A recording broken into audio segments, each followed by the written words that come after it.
Bismillahirrahmanirrahim. Welcome back to Network Strategies for BS Computer Science 6 semester. पिछले दो lecture में हमने राउटिंग प्रोटोकॉल्स की बात की थी। हमने इंटर डोमेन और इंट्रा डोमेन राउटिंग प्रोटोकॉल्स की बात की थी और फिर हमने इंट्रा डोमेन के लिए दो राउटिंग प्रोटोकॉल्स डिस्कस किए हैं, जिसमें एक डिस्टेंस वेक्टर राउटिंग था, उसकी इम्प्लीमेंटेशन राउटिंग इंफॉर्मेशन प्रोटोकॉल हमने डिस्कस किया है। उसके बाद हमने link state routing protocol discuss किया था और उसकी इम्प्लीमेंटेशन जो है वो ओपन शॉर्टेस्ट पाथ फर्स्ट वो हमने डिस्कस किया था। वो दो मैंने बताया था कि ये दोनों जो है ये हमारे पास इंट्रा डोमेन राउटिंग प्रोटोकॉल है या एक खास ऑटोनोमस सिस्टम के अंदर काम कर सकते हैं। मतलब एक खास ऑटोनोमस सिस्टम के अंदर एक खास ऑटोनोमस सिस्टम क्या है वो मैंने बता दिया था कि ये एक ऑटोनोमस सिस्टम एक नेटवर्क होता है जो कि एक एडमिनिस्ट्रेटर के अंडर में होता है, एक एडमिनिस्ट्रेटर के कंट्रोल में होता है। तो सबसे छोटा एग्जांपल जो है वो ऑटोनोमस सिस्टम का एक छोटा सा ऑर्गेनाइजेशन जिसकी अपनी नेटवर्किंग मतलब जिसका अपना नेटवर्क हो या जिसके अपने मतलब राउटर्स वगैरह हो, तो वो एक छोटा सा ऑर्गेनाइजेशन भी एक ऑटोनोमस सिस्टम हो सकता है। और इसका एक और एग्जांपल जो है एक ISP internet service provider, let suppose Pakistan में पीटीसीएल भी एक ऑटोनोमस सिस्टम हो सकता है। टेलनार का जो नेटवर्क है ये भी एक ऑटोनोमस सिस्टम है क्योंकि ये भी एक एडमिनिस्ट्रेटर के अंदर है। तो एक ऑटोनोमस सिस्टम के अंडर में जो हमारे मैंने प्रोटोकॉल्स पढ़े थे, डिस्टेंस वेक्टर राउटिंग मैंने पढ़ाए थे बल्कि, और एक हमने पढ़ा था, डिस्कस किया था लिंक स्टेट राउटिंग। ये दो प्रोटोकॉल जो है ये इंट्रा डोमेन राउटिंग, एक खास ऑटोनोमस सिस्टम के अंदर राउटर जो कम्युनिकेशन करता है उसके लिए है।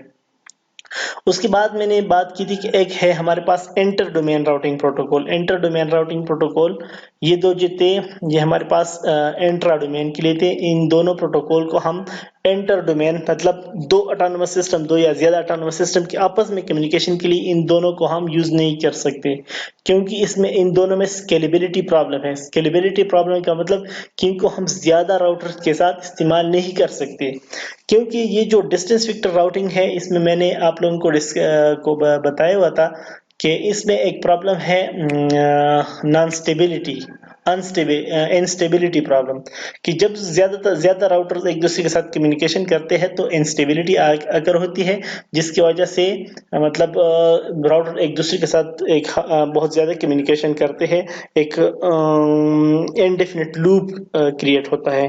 लिंक स्टेट राउटिंग में एक मसला ये है कि इसमें जो राउटिंग टेबल्स बनते हैं तो अगर हमारे पास ज्यादा राउटर्स हो तो वो राउटिंग टेबल बहुत ज्यादा फ्लडिंग भी करते हैं और उससे नेटवर्क में कंजेशन क्रिएट होता है।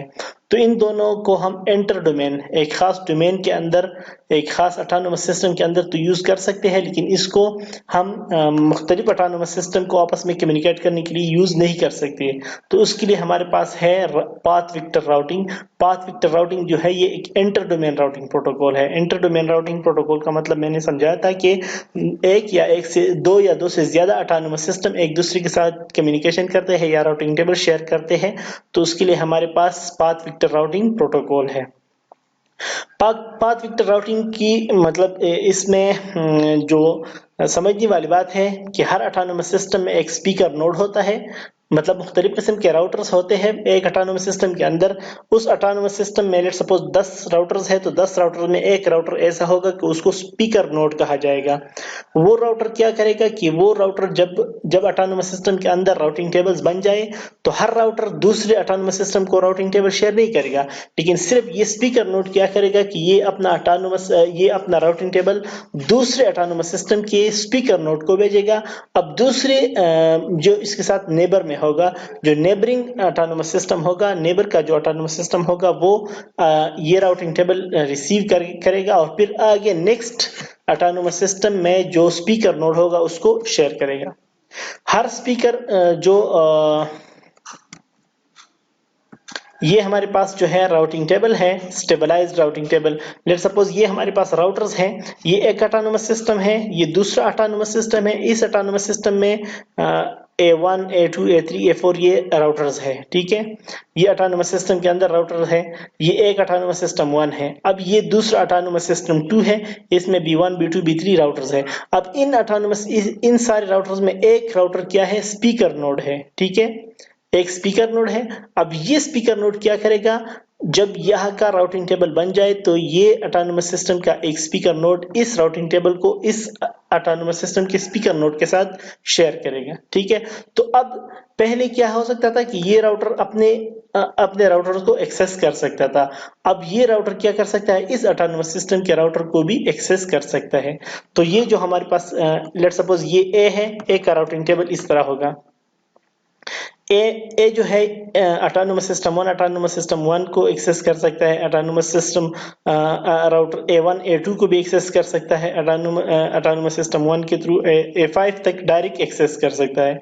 अब A1 जो है वो B1 को भी एक्सेस कर सकता है, लेकिन पहले ऑटोनोमस सिस्टम 1 से डेटा होके ऑटोनोमस सिस्टम 2 में जाएगा। ठीक है, फिर A1 जो है B2 को भी एक्सेस करता है, B3 B4 को भी एक्सेस कर सकता है। पहले डेटा ऑटोनोमस सिस्टम 1 में आएगा, फिर ऑटोनोमस सिस्टम 1 से ऑटोनोमस सिस्टम 2 में जाएगा। अब A1 जो है वो लेट सपोज इस डायग्राम में देखिए आप,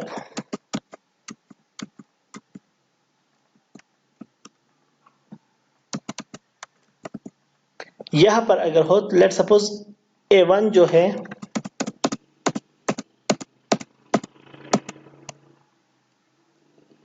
ये एग्जांपल देखिए। इस एग्जांपल में ये मैंने वो स्लाइड छोड़ा हुआ है। ये लेट्स सपोज ऑटोनोमस सिस्टम 1 है, ये ऑटोनोमस सिस्टम 2 है, ये ऑटोनोमस सिस्टम 3 है, ये ऑटोनोमस सिस्टम 3 है, ये ऑटोनोमस सिस्टम 2 है, ये ऑटोनोमस सिस्टम 4 है। अब ये लेट्स सपोज अब ऑटोनोमस सिस्टम 1 जो है वो D3 या ऑटोनोमस सिस्टम 4 को भी एक्सेस कर सकता है, लेकिन ऑटोनोमस सिस्टम 4 को एक्सेस करने के लिए let me rearrange the slides. एक स्लाइड मैंने पीछे छोड़ा हुआ है, पाथ वेक्टर राउटिंग का जो ये है वो इधर में डालता हूँ। ठीक है, अच्छा, तो ये हमारे पास ऑटोनोमस सिस्टम 1 है, ये ऑटोनोमस सिस्टम 2 है, ये ऑटोनोमस सिस्टम 3 है, ऑटोनोमस सिस्टम 4 है। इस ऑटोनोमस सिस्टम में ये स्पीकर नोड है। अब ये इसका इनिशियल सेटिंग है। इनिशियल में राउटिंग टेबल इस तरह होंगे कि ये जो है ऑटोनोमस सिस्टम 1 में A1 जो है A2 को एक्सेस कर सकता है, A2 जो है A3 को एक्सेस कर सकता है, A1 जो है A4 को भी एक्सेस कर सकता है, A1 A5 को भी एक्सेस कर सकता है, लेकिन सिर्फ एक ऑटोनोमस सिस्टम के अंदर क्या कर सकते हैं, कम्युनिकेशन कर सकते हैं। ठीक है, लेकिन इस तरह ये इनिशियल इस ऑटोनोमस सिस्टम 3 का ये है कि C1 जो है ये C2 को C3 को एक्सेस कर सकता है, C2 C1 और C2 को, मतलब सिर्फ आपस में अपने राउटर्स को एक्सेस कर सकता है। लेकिन जब ये दो स्पीकर नोड क्या करेंगे, ये स्पीकर नोड एक दूसरे के साथ इस तरह सारे स्पीकर नोड एक दूसरे के साथ राउटिंग टेबल शेयर करेंगे, तो फिर हमारे राउटिंग टेबल इस तरह बन जाएंगे।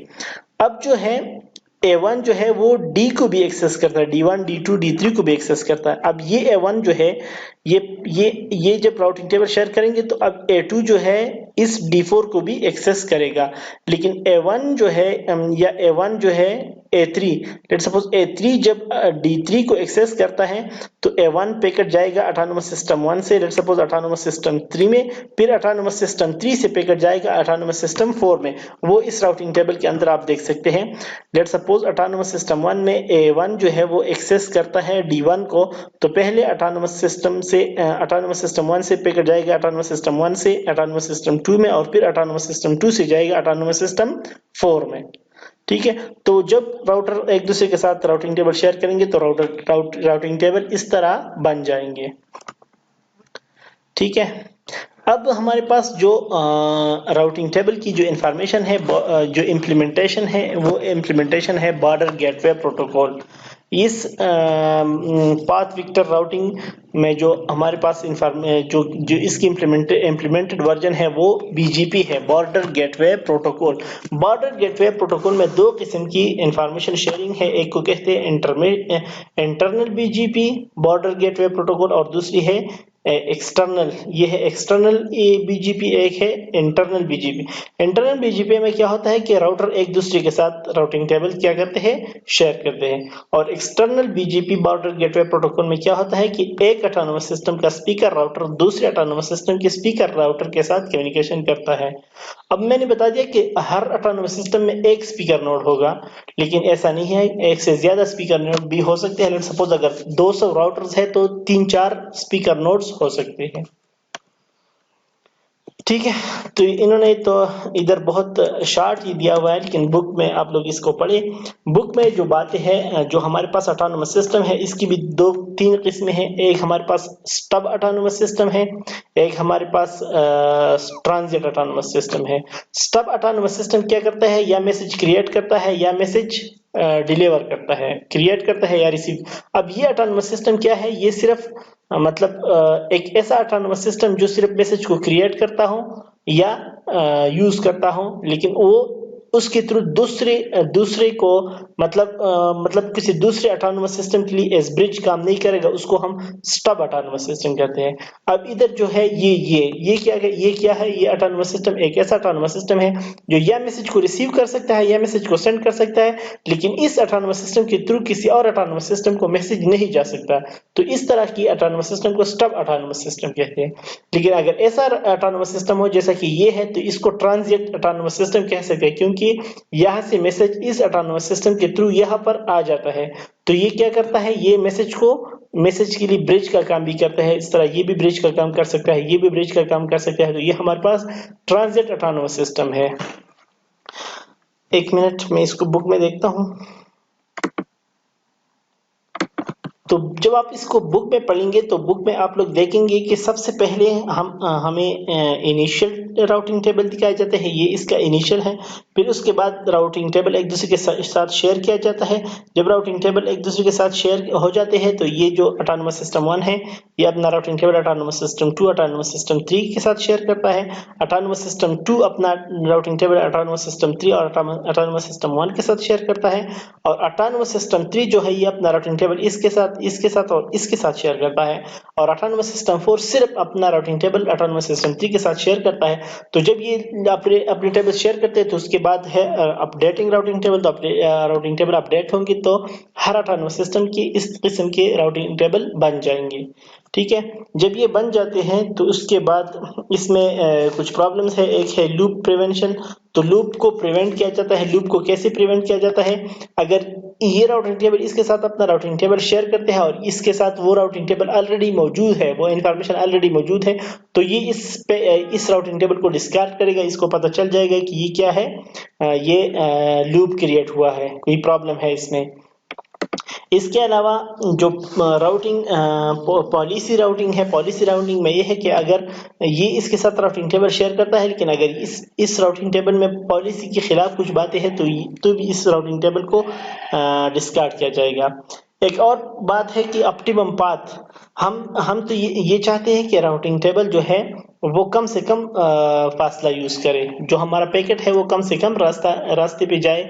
तो राउटिंग टेबल में ये है कि नंबर ऑफ काउंट्स को किया जाता है। अब ये ऑटोनोमस सिस्टम 1 है, ये इस ऑटोनोमस सिस्टम 4 को इस रास्ते से भी कर सकता है, ऑटोनोमस सिस्टम 1 से ऑटोनोमस सिस्टम 3, और फिर डायरेक्ट सिस्टम ऑटोनोमस सिस्टम 4। या आप इस तरह भी ये रास्ता भी यूज कर सकते हैं और ये रास्ता भी यूज कर सकते हैं, ऑटोनोमस सिस्टम 2 फिर ऑटोनोमस सिस्टम 3 फिर ऑटोनोमस सिस्टम 4।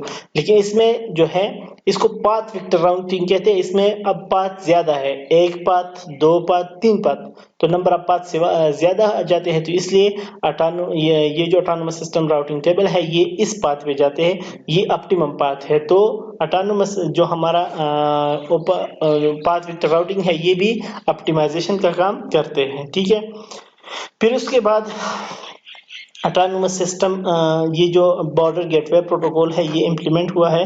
तो ये जो ये इधर तो हम क्या लिखते हैं, पाथ वेक्टर राउटिंग में ऑटोनोमस सिस्टम लिखते हैं, लेकिन एक्चुअल में ये ऑटोनोमस सिस्टम 1 2 3 इस तरह के नाम नहीं होंगे, ये आईपीज होंगे या मुख्तलिफ किस्म के आइडेंटिफायर होंगे। इसमें मुख्तलिफ किस्म के आइडेंटिफायर जो है, इसको एट्रीब्यूट्स कहते हैं।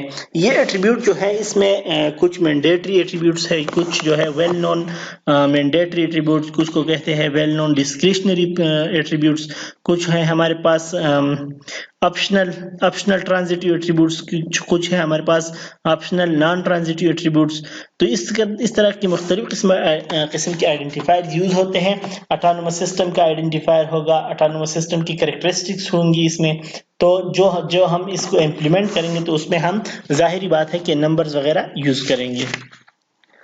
तो ये है हमारे पास बॉर्डर गेटवे प्रोटोकॉल और पाथ वेक्टर राउटिंग प्रोटोकॉल। जो कि इंटर डोमेन राउटिंग प्रोटोकॉल है। आप लोग इसको बुक में पढ़े। बुक जो है फ्रोजन की बुक में ये है 674 नंबर पेज से शुरू हुआ है और 2-3 पेजेस पे है 678 तक है। तो आप लोग इसको लाजमी बुक में पढ़े। कोई भी मसला हो तो आप लोग किसी भी वक्त मुझसे पूछ सकते हैं। Thank you so much.